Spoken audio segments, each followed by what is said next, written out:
عورت کی جو اصل ذمہ داری اللہ نے دی ہے، اس کے ماتحت جتنے لوگ ہیں، چاہے بیٹا ہو، باپ ہو، بھائی ہو، شوہر ہو، ان لوگوں کی تربیت کرنا، ان کی اصلاح کرنا، ان کو دینی طور پر ٹرین کرنا، یہ اصل ذمہ داری ہے۔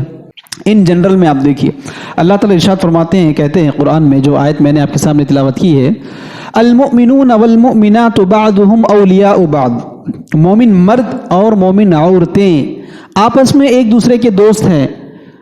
تأمرون بالمعروف وتنہون عن المنکر، کہ نیکی کا حکم دینا ہے اور برائی سے روکنا ہے۔ عورتوں کو بھی اللہ کہہ رہا ہے کہ عورت کی بھی ذمہ داری ہے کہ اس کے ماتحت جو مرد ہے، چاہے باپ ہو، بیٹا ہو، بھائی ہو، شوہر ہو، تو اس کی ذمہ داری ہے کہ وہ نیکی کی طرف بلائے اور برائی سے روکے۔ یہ پہلی آیت کی دلیل ہے۔ دوسری دلیل دیکھیے، اللہ کے رسول صلی اللہ علیہ وسلم ارشاد فرماتے ہیں، کہتے ہیں الا کلکم راع وکلکم مسئول عن رعیتہ، خبردار ہو جاؤ، تم میں کا ہر شخص ذمہ دار ہے، روز قیامت اللہ تعالیٰ تم سے تمہاری ذمہ داری کے بارے میں سوال کرنے والا ہے۔ کیا کہہ رہا ہے اللہ تعالیٰ؟ تم میں کا ہر شخص ذمہ دار ہے، قیامت کے دن اللہ تم سے تمہاری ذمہ داری کے تعلق سے سوال کرے گا۔ یہ ان جنرل سٹیٹمنٹ ہو گیا۔ الگ سے اللہ کے رسول صلی اللہ علیہ وسلم 4 لوگوں کو بتاتے ہیں، فالامام الذی راعی، قوم کے امام سے، پریزیڈنٹ سے، صدر سے، لیڈر سے، امیر سے، اس کے انڈر رہنے والے، اس کے ماتحت لوگوں کے بارے میں سوال کیا جائے گا۔ دوسرا فرماتے ہیں گھر میں رہنے والے ذمہ دار مرد سے، کیا گھر میں جو ذمہ دار مرد ہے، باپ ہے، بڑا بھائی ہے، تو اس کے انڈر میں جتنے لوگ ہیں ان سے سوال ہوگا۔ تیسرا غور کرنے کا کیا ہے، گھر کی عورت سے اللہ تعالیٰ روز قیامت سوال کرے گا کہ میں نے تمہارے ماتحت جتنے مرد دیے ہیں، جتنے بچے دیے ہیں، تم ان کی تربیت کیسے کی؟ اپنے پاس خیال ہی نہیں ہے عورت کے بارے میں، بس پکوان کر دی، گھر کے کاماں کر دی تو بہت بڑی ذمہ داری ہوگی، یا شادیاں کچھ اوکیشنز آ گئے تو اس میں پوری لیڈرشپ ان کی ہے۔ ایسا نہیں ہے۔ اللہ کہہ رہا ہے کہ روز قیامت اس عورت سے سوال ہونے والا ہے کہ تمہارے گھر والوں کی تعلیم، ان کی تربیت، ان کی اصلاح میں کیا رول ادا کیے، ذمہ داری کہاں تک نبھائے، یہ سوال ہونے والا ہے۔ چوتھا فرماتے ہیں اللہ کے رسول صلی اللہ علیہ وسلم، ایک امپلائی سے، ایک غلام سے، ایک سرونٹ سے، اس کے باس کے مال کے تعلق سے سوال ہونے والا ہے۔ اب یہ چاروں دیکھ لیجیے، یہ چاروں کے چاروں آپ کے سوسائٹی کے رولز ہیں۔ اس میں اللہ کے رسول کیا کہہ رہے ہیں، دنیا میں تو ذمہ داری دیا اللہ تعالیٰ، لیکن آخرت کے دن سوال کرے گا کہ تم اس کو کیسے نبھائے ہیں۔ تو اب یہ ان جنرل ذمہ داری ہے، اسی لیے اللہ ارشاد فرماتے ہیں، کہتے ہیں یا ایھا الذین آمنوا قوا انفسکم واہلیکم نارا، اے ایمان والو اپنے آپ کو اور اپنے گھر والوں کو جہنم کی آگ سے بچا لو۔ یہ تو کئی مرتبہ سنے ہیں کہ اللہ کہہ رہا ہے ایمان والوں سے کہ تم بھی بچو جہنم کی آگ سے اور تمہارے گھر والوں کو جہنم کی آگ سے بچاؤ۔ اب میرا سوال یہ ہے کہ کیا مطلب ہے اس آیت کا، آپ کیسے بچائیں گے جہنم کی آگ سے؟ دنیا میں تو نہیں ہے نا آگ، وہ تو آگ جہنم کا تذکرہ ہے، اور وہاں آپ کیسے بچائیں گے؟ مثال دیکھیے، بیڈ روم میں آپ کے لڑکا سو رہا ہے، آرام کر رہا ہے، آپ کے گھر کو آگ لگ چکی ہے، اور وہ آگ لگتے لگتے بیڈ روم کو بھی لگ گئی، لڑکے کے بیڈ کو بھی لگ گئی، گھر میں کوئی مرد حضرات نہیں ہے، محترمہ اکیلے ہیں، کیا کرتے ہو نا؟ اس کو خیال رہنا نہیں، کیا جان دو زندگی رہا تو جیتا، نہیں تو نہیں، چھوڑ دیتے نہیں۔ ان کو جتنا کیپیسٹی ہے کوشش کرتے سوئے ہوئے کو جگا کر اس کو باحیات باہر لانے کے لیے، پانی ڈالنے کی کوشش کریں گے، اٹھانے کی کوشش کریں گے، مردے کی طرح سو بھی گیا، کچھ بھی نہیں ہوا، پیر یا کالر پکڑ کر کھینچ کر باہر لے لے کے آ جاتی بیچارے۔ یہ دنیا کی آگ سے تو آپ ایسا بچا لیے، دنیا کی آگ سے بچانے کا طریقہ تو اپنے کو سمجھ میں آ رہا موٹا موٹا۔ سوال یہ ہے آخرت کی آگ سے کیسے بچائیں گے؟ وہاں تو چانس ہی نہیں نا، کوئی آدمی جہنم میں چلے گیا تو کیا ٹانگ پکڑ کے کھینچ کے لائیں گے؟ بھائی آپ کو بچنے کی گارنٹی نہیں ہے، تو وہاں کیسے بچائیں گے؟ تو فارمولا یہ ہے، آپ دنیا میں اپنے اولاد کی، اپنے ماتحت لوگوں کی صحیح تعلیم کر کے، صحیح تربیت کر کے، اس کے ذریعے سے انہیں جہنم کی آگ سے بچائیں گے۔ تو پتہ کیا چلا، جہنم کی آگ سے اگر کسی کو بچانا ہے تو صرف دینی تعلیم اور دینی تربیت کے ذریعے سے ہی یہ ممکن ہے، ورنہ یہ ممکن نہیں ہے۔ اسی لیے ساتھیوں دیکھ لیجیے، آپ آج اکثر جگہ آپ سنتے ہیں، اکثر جگہ کیا سنتے ہیں، 4-5 لوگ جہاں بھی بیٹھے آج کل، معاشرہ خود بگڑ گیا اور دیکھ رہے کیا برائیاں بڑھتے چلے جا رہے ہیں، گھر بگڑ گیا، خاندان بگڑ گیا، سماج بگڑ گیا، جہاں بھی دیکھو بگاڑ ہی بگاڑ ہے، اکثر لوگ بول لیتے۔ لیکن کوئی یہ غور کرنا نہیں چاہتا اس وقت تک کسی گھر کی اصلاح، اس وقت تک کسی خاندان کی اصلاح، اس وقت تک کسی معاشرے کی اصلاح ممکن نہیں ہے جب تک کہ کسی عورت کی اصلاح نہ ہو. یہ چیز مان کے چلنا ہے. عورت کی اصلاح گھر کی اصلاح ہے، عورت کی اصلاح خاندان کی اصلاح ہے، عورت کی اصلاح سے معاشرے کی اصلاح ہے، عورت کی اصلاح ہوئی تو سوسائٹی کی اصلاح ہے. اگر آپ عورت کی اصلاح نہیں کیے، آپ عورت کو ٹرین نہیں کیے، تو آپ کوئی امید مت رکھیے آپ کے گھر، آپ کے خاندان، آپ کا معاشرہ، آپ کے سوسائٹی کے اصلاح ہونے کی، چونکہ عورت کے ہاتھ میں ہے. علی رضی اللہ تعالیٰ عنہ ارشاد فرماتے ہیں، کہتے ہیں، واقعہ بہت پیارا اور غور کرنے کا ہے. ایک عورت 4 مردوں کو جنت میں لے جا سکتی ہے، اور یہی ایک عورت 4 مردوں کو جہنم میں لے جا سکتی ہے. عورت کے ہاتھ میں ہے. کیسے؟ ایک عورت ماں کی حیثیت سے جب وہ ماں ہوتی تو اپنے بچوں کی صحیح تعلیم کرتی، اپنے بچوں کی صحیح تربیت کرتی ہے اور اپنے بچوں کو جنت میں بھیجتی ہے. یہی عورت ماں کی حیثیت سے اپنے بچوں کی غلط تربیت کر کے، اپنے بچوں کی غلط اصلاح کر کے، اپنے بچوں کو غلط تعلیم دے کے اپنے بچوں کو جہنم میں بھیجتی ہے. یہی عورت بیوی کی حیثیت سے جب وہ بیوی ہوتی تو اپنے شوہر کی صحیح اصلاح کرتی ہے، صحیح تربیت کرتی ہے، صحیح چیزوں کی فرمائشیں کرتی ہے اور اپنے شوہر کو جنت میں بھیجتی ہے. یہی عورت بیوی کی حیثیت سے اپنے شوہر کی غلط اصلاح کر کے، غلط تربیت کر کے، غلط فرمائشیں کر کے اپنے شوہر کو جہنم میں بھیج دیتی ہے. تیسرا، یہی عورت بیٹی کی حیثیت سے جب بیٹی ہوتی تو وہ باپ کی صحیح تربیت کرتی ہے، وہ باپ کی اصلاح کرتی ہے، صحیح چیزوں کی فرمائشیں کرتی ہے اور اپنے باپ کو جنت میں بھیجتی ہے. اور یہی عورت بیٹی کی حیثیت سے اپنے باپ کی غلط اصلاح کر کے، غلط تربیت کر کے اپنے باپ کو جہنم میں بھیجتی ہے. چوتھا دیکھ لیجئے، یہی عورت بہن کی حیثیت سے جب وہ بہن ہوتی تو اپنے بھائی کی صحیح اصلاح کرتی، اپنے بھائی کی صحیح تربیت کرتی اور اپنے بھائی کو جہنم سے بچاتی ہے، جنت میں بھیج دیتی ہے. یہی عورت بہن کی حیثیت سے اپنے بھائی کی غلط اصلاح کر کے، غلط تربیت کر کے اپنے بھائی کو جہنم میں بھیج دیتی ہے. تو پتہ کیا چلا؟ یہ عورت کے ہاتھ میں ہے. اگر عورت دیندار ہے، عورت صحیح تعلیم یافتہ ہے، عورت کے پاس اگر دین کا سمجھ اور فہم ہے تو اپنے گھر کو، اپنے گھر میں رہنے والے ماتحتین کی صحیح تعلیم، صحیح تربیت کر کے اوورال ان کو جنت میں بھیجنے کا ذریعہ بنتی ہے، ورنہ ان کو جہنم میں بھیجنے کا خود ذریعہ بن جاتی ہے. آپ واقعات کی روشنی میں دیکھیے، یہی ماں ہے. ماں اگر ماں دیندار ہوتی تو اپنے بچوں کو کیسے انفلوئنس کرتی ہے، اگر یہی ماں بے دین ہوتی تو اپنے بچوں کو کیسے بگاڑتی.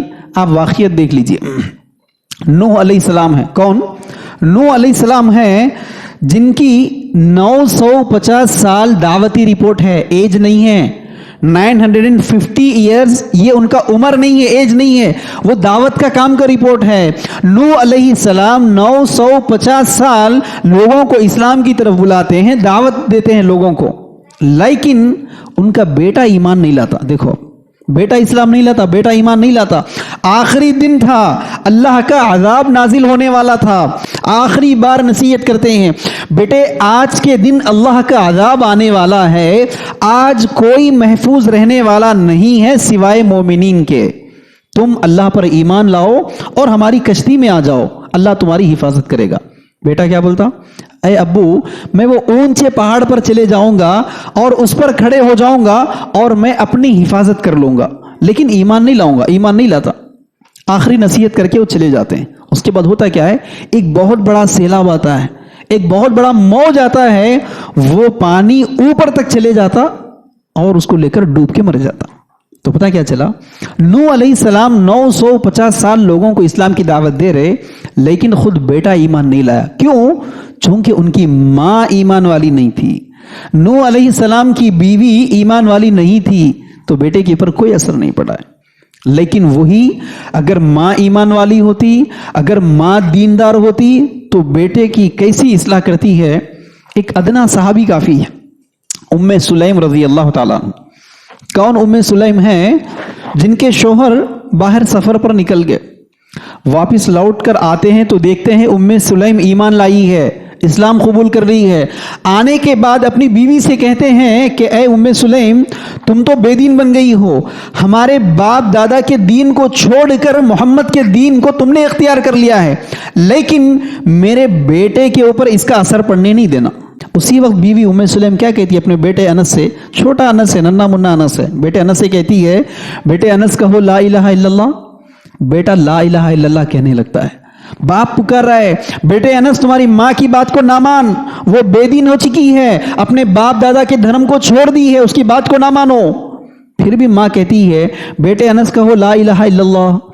باپ کے لاکھ چاہنے کے باوجود بھی بیٹا باپ کی نہیں سنتا ہے, بلکہ ماں کی بات سن کر نہ صرف کلمہ پڑھتا ہے, نہ صرف لا الہ الا اللہ پڑھتا ہے, بلکہ وہ ننھے منھے انس اللہ کے رسول کی خدمت کے لیے 10 سال اپنا زندگی گزارتے ہیں. سوچو کیوں؟ ماں دیندار ہے. آج دیکھ لیجئے گھروں کا حال, گھروں میں بھی آپ دیکھتے نا, باپ کے لاکھ پکارنے سے بھی بیٹا نہیں سنتا. بعض وقت باپ بیلٹ بھی لیتا تو انہیں نہیں سنتا, لیکن ماں ذرا آنسو نکال لے, تمہارے کو دیکھ کے خاموش بیٹھ رہا ہوں, ان کو بولو بار بار ایسا نہیں کرنا بول کے, سنتے نہیں سنتے. ذرا ماں جا کر سمجھانا شروع کر دے, ذرا ماں جا کر اس کو تھٹی پکڑ لے, یا ماں آنسو نکالنا شروع کر دے, کئی کو ایسا کر رہے, پھر سمجھ جاتا ہوں. لیکن باپ پکارتا ہے, بیچارہ خرچے بھی کرتا ہے, لیکن باپ کی نہیں سنتا ہے. آپ گھروں میں دیکھتے بھی ہے, بعض وقت باپ کے بیلٹ لینے سے بھی بیٹا نہیں سنتا ہے, لیکن ماں ذرا گھور کے دیکھ لے, انہیں سمجھ کے خاموش آ کے بیٹھ جاتا. تو یہ ماں ہیں. تو پتا کیا چلا کہ بچے باپ کے عقیدے پر نہیں ہوتے, بچے ماں کے عقیدے پر ہوتے ہیں. آپ اسی لیے دیکھو اکثر گھروں میں باپ دیندار ہے, فائدہ نہیں ہوتا. کیوں؟ باپ بہت زیادہ دیندار ہے, بہت دین پر عمل کرنے والا ہے, لیکن اگر بیوی دیندار نہیں ہے, لڑکے کی ماں دیندار نہیں ہے, تو ہوتا کیا ہے, انہوں جب تک شوہر کے پاس ہے دیندار کی طرح ایکٹنگ کرتے. فار ایگزامپل بیٹا پیدا ہو گیا, بیٹا پیدا ہونے کے بعد کیا ہوتا, اگر انہیں شوہر کے پاس ہے تو صبح شام دعائیں پڑھ کے پھونکتے, صبح شام کی ذکر و اذکار ہوتا, بچہ پیدا ہونے کے بعد 7ویں دن عقیقہ کر دیتے. لیکن اگر محترمہ دیندار نہیں ہے, صرف شوہر دیندار ہے, تو گھروں میں 7ویں دن عقیقہ بھی ہو جاتا. انہوں ذرا میکے چلے گئے ان کے, تو جانے کے بعد کیا ہوتا, 40ویں دن چلا بھی کر دیتے, اور گال کے اوپر ٹیکا لگا دے کر کیا بولتے, نہیں ماں بچے کو نظر سے بچا دیتی ہے. آپ دیکھ لو, اگر دیندار بیوی نہیں ہے, شوہر کتنا ہی بے دین ہو, بچوں کے اوپر کوئی انفلوئنس نہیں ہوگا. آپ اسماعیل علیہ السلام کا واقعہ کیسے بھول سکتے ہیں؟ ہر بقرعید کے دن بغیر اسماعیل علیہ السلام کے واقعہ سنے کہ آپ کی عید نہیں ہوتی. لیکن کیا کبھی آپ نے سوچا کہ کون اسماعیل تھے وہ, جن کے باپ ابراہیم اسماعیل کو چھوڑ دیے ہیں, ایک وادی میں چھوڑ کر چلے گئے ہیں لمبی مدت کے لیے, اور کب واپس لوٹے؟ لڑکا جوان ہونے کے بعد واپس آئے. آنے کے بعد بھی بچے کا کیریئر سیٹ کرنے کے لیے نہیں آئے, بچے کا لائف سیٹ کرنے کے لیے نہیں آئے. آفٹر اے لانگ ٹائم ابراہیم واپس لوٹتے ہیں اسماعیل کے پاس, آ کر کیا کہتے ہیں, بیٹے میں نے خواب میں دیکھا ہے, حقیقت میں بھی نہیں, میں نے خواب میں دیکھا ہے کہ میں تمہیں اللہ کی راہ میں ذبح کر رہا ہوں, بتاؤ تمہاری رائے کیا ہے, واٹ از یور اوپینین. بیٹا کیا کہتا ہے, آج کے بیٹوں کی طرح اللہ کے خاطر میرے کو قربان کر دیتے, کیا کرنا ہے تو تم کر لو, جاؤ جی. نہیں, بیٹا کیا بول رہا ہے, اے ابو جان وہی کر گزریے جو آپ کو آپ کے رب کے طرف سے کرنے کا حکم ملا ہے. ستجدنی انشاءاللہ من الصابرین, آپ مجھے صبر کرنے والوں میں پائیں گے. پتا کیا چلا, باپ آ کر کہہ رہا ہے کہ بیٹے میں تمہیں اللہ کے راہ میں ذبح کر رہا ہوں, تو بیٹا اپنے آپ کو قربان کرنے کے لیے بھی تیار ہو گیا. سوال یہ ہے, باپ ابراہیم تو بیٹے کے ساتھ ہے ہی نہیں, تو پھر یہ کس کی تربیت کا نتیجہ تھا کہ بیٹا اپنے آپ کو دین کی خاطر قربان کرنے کے لیے تیار ہو گیا؟ یقیناً یہ ماں ہاجرہ علیہ السلام کی تربیت کا نتیجہ ہے. تو پتا کیا چلا, اگر ماں دیندار ہوتی, ماں خود تعلیم یافتہ ہوتی, تو وہ بچوں کی ایسی تربیت کرتی ہے کہ بچے اپنے آپ کو دین کے خاطر قربان کرنے کو بھی تیار ہوتے.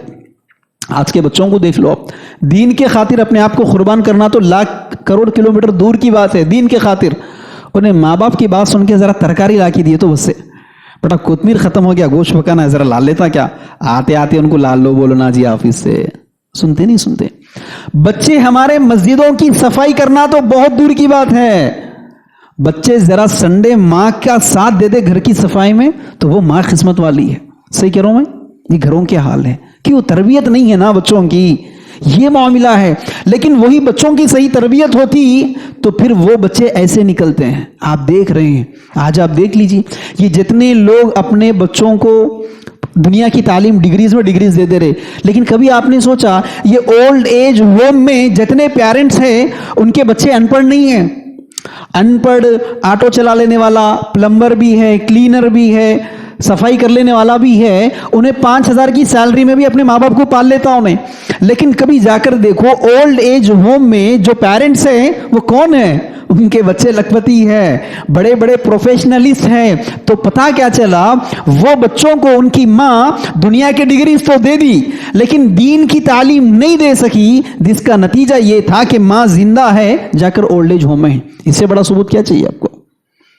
یہ ہوتا ہے. اگر ماں دیندار ہوتی تو اپنے بچوں کی ایسی تربیت کرتی ہے. دوسرا دیکھیے، یہی عورت اگر بیوی ہوتی اپنے شوہر کی کیسے اصلاح کرتی ہے. فرعون اس کے وقت میں ایک جاری کر دیا جیو. کیا تھا وہ؟ کہ آج کے بعد کوئی بھی عورت اگر مرد کو جنم دے گی تو ہم اس کو قتل کر دیں گے. چونکہ اس کو خطرہ تھا مرد سے، اس کو بتایا گیا تھا.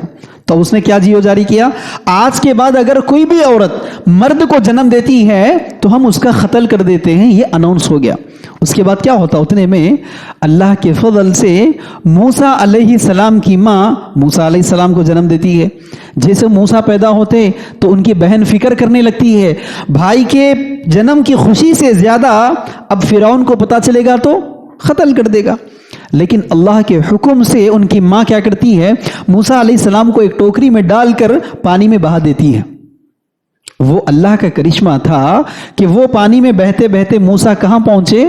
اسی فرعون کے دربار پر پہنچے جو فرعون قتل کرنے کا دعویٰ کیا تھا. ہوتا کیا ہے، جیسے فرعون کے دربار پر موسیٰ علیہ السلام پانی میں تیرتے ہوئے ٹوکرے سے آ گئے، ان کی بیوی آسیہ جا کر پہلے ٹوکرے کو دیکھتی ہے، اس میں خوبصورت ننھے منھے موسیٰ کو اپنے ہاتھ میں لیتی ہے، اور جیسے فرعون آیا، فرعون سے کیا کہتی؟ دیکھو اپنے کو تو بچے نہیں ہیں، فرعون کو اولاد نہیں تھی، اپنے کو اولاد نہیں ہے، کیوں نہ ہم اس بچے کو پال لیں، ہو سکتا ہے یہ ہمارے آنکھوں کا ٹھنڈک بن جائے. تو وہ فرعون جو خود جیو جاری کیا تھا بچوں کو قتل کرنے کا، وہ اپنی بیوی کی باتوں میں آ کر موسیٰ علیہ السلام کو قتل کرنے کے بجائے وہی موسیٰ علیہ السلام کی پرورش کرنے لگتے ہیں. یہ ہوتا ہے. آپ یہی ام سلیم کا واقعہ دیکھیے. یہی ام سلیم جب ان کے شوہر کا انتقال ہو چکا ہے، ان کو ایک رشتہ آتا ہے ابو طلحہ کا. جب ابو طلحہ ان کو رشتہ پیش کرتے ہیں شادی کرنے کے لیے، اور ابو طلحہ کی شخصیت ایسی ہے کہ ان کے رشتے کو ٹھکرایا نہیں جا سکتا ہے، چونکہ حسب و نسب کے حساب سے بڑے خاندان کے مالدار آدمی ہیں، خوبصورت ہینڈسم ہے، ان کا رشتہ ٹھکرایا نہیں جا سکتا ہے. وہ ام سلیم کو رشتہ بھیجتے ہیں. ام سلیم کیا کہتی؟ آج کی ہماری عورتوں کی طرح، آج کی ہماری مومنوں کی طرح، ارے انہیں خوبصورت ہے، چلو نکل جائیں گے، ماں باپ بات کی بات ہے. ایک دو بچے ہونے کے بعد وہ لوگ یو ٹرن لے کے خاموش ہوتے. اگر کوئی مالدار ہے اس کے ساتھ بھاگ گئے، ایسا نہیں تھا. حالانکہ آفر لڑکا دیا تو انہوں کیا کہتے؟ اے ابو طلحہ، تمہارا رشتہ ایسا نہیں جسے ٹھکرایا جا سکے، لیکن سوال یہ ہے کہ تمہارا رشتہ مجھ سے کیسے ہو سکتا ہے؟ چونکہ میں ایک مومن ہوں اور تم ایک کافر ہیں، میں ایک اللہ کی عبادت کرتی ہوں اور تم خود اپنے ہاتھوں سے بنائے ہوئے بتوں کی عبادت کرتے ہو. تم خود اپنے ہاتھوں سے بنائے ہوئے بتوں کی عبادت کرتے ہو. جب ضرورت پڑی اسے کھا جاتے ہو، جب ضرورت پڑی اسی کو استعمال کرتے ہو. چونکہ اس دور میں آٹے سے بھی گاڈ کو بناتے تھے، لکڑی سے بھی گاڈ کو بناتے تھے، پتھر سے بھی گاڈ کو بناتے تھے. اگر سفر میں ہے بھوک زیادہ ہوئی اسی آٹے کو کھا جاتے تھے، سفر میں ہے ضرورت پڑی آگ کی اسی کو جلا دیتے تھے. تو اب یہاں ام سلیم کیا دعوت دے رہی؟ دیکھو بھائی تمہارا رشتہ تو ریجیکٹ نہیں کر سکتے، مالدار آدمی ہے اور عزت دار آدمی ہے، حسب و نسب خاندان کے حساب سے بہت بڑے خاندان کی آدمی ہے، ریجیکٹ تو نہیں کیا جا سکتا ہے. لیکن یہ پاسبل بھی کیسے ہے اپنے دونوں کی شادی ہوگی؟ چونکہ میں ایک مومن عورت ہوں، میں ایک کافر کے نکاح میں نہیں رہ سکتی. اور پھر دعوت کیا دے رہی؟ میں ایک اللہ کی عبادت کرتی، تم اس چیز کی عبادت کرتے جس کو تم بناتے، ضرورت پڑے تو کھا جاتے، ضرورت پڑے تو جلاتے. جیسے ان کی دعوت ملی، جب ابو طلحہ بھی سوچنے لگی بات تو بالکل صحیح ہے، تو پھر وہ اسلام لا لیتے ہیں. ان کی دعوت پر وہ ایمان لا لیتے ہیں اور پھر شادی کرنے لگتے ہیں. تو ام سلیم کیا کہتی؟ تمہارا ایمان لانا ہی میرے لیے مہر ہے. پھر کچھ مہر میں نقد رقم نہیں لی, کیا بولی؟ تمہارا ایمان لانا میرے لیے مہر ہے, اور ان کی شادی ہوئی. آپ یہاں دیکھو, ایک دیندار بیوی, شوہر مالدار بھی ہو, کروڑ پتی بھی ہو, کیسا بھی ہو, وہ اپنے دین میں کمپرومائز نہیں کری.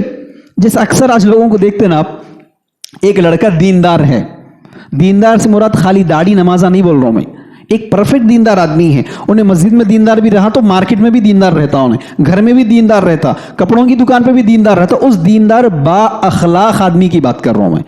اگر کوئی دیندار آدمی ہے لیکن ایٹ پریزنٹ ویل سیٹل نہیں ہے, موجودہ دور میں ویل سیٹل نہیں ہے, موجودہ دور میں کروڑ پتی نہیں ہے, موجودہ دور میں کوئی گورنمنٹ جاب پہ نہیں ہے, لیکن سمجھدار, دیندار, اخلاق, ذمہ دار آدمی ہے, شادی کرنا چاہ رہا ہے, اپنے پاس کیا ہوتا ہے, ہم اس کا رشتہ قبول نہیں کرتے, پیسہ نہیں ہے نا بھائی, ویل سیٹل نہیں ہے نا, دیندار نہیں ہے نا, یہ سوچ کر. لیکن وہی اگر کوئی ایسا رشتہ آ جائے جو ویل سیٹل ہے, لکھ پتی ہے, کروڑ پتی ہے, گورنمنٹ کا امپلائی ہے, یا ابراڈ میں رہنے والا ہے وتھ فیملی ویزا, لیکن دیندار نہیں ہے, اخلاق بدتمیز ہے, شرابی ہے, کبابی ہے, بیڈ ریکارڈ ہے, بچی کو رشتہ دے دیتے.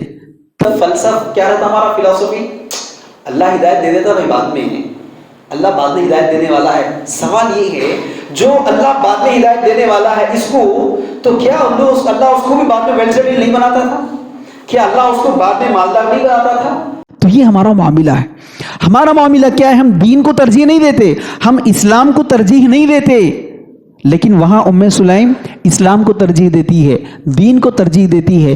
اس کے نتیجے میں کیا ہوتا, اگر بیوی ایسے دیندار ہوتی تو پھر وہی ابراہیم اور ہاجرہ کا واقعہ سن لو.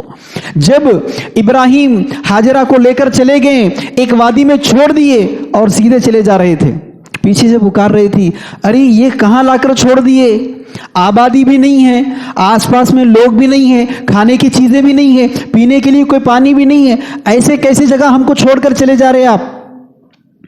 وہ خاموش چلنے لگتے ہیں. پھر پیچھے سے سوال کرتی ہے, کیا یہ اللہ کا حکم تھا؟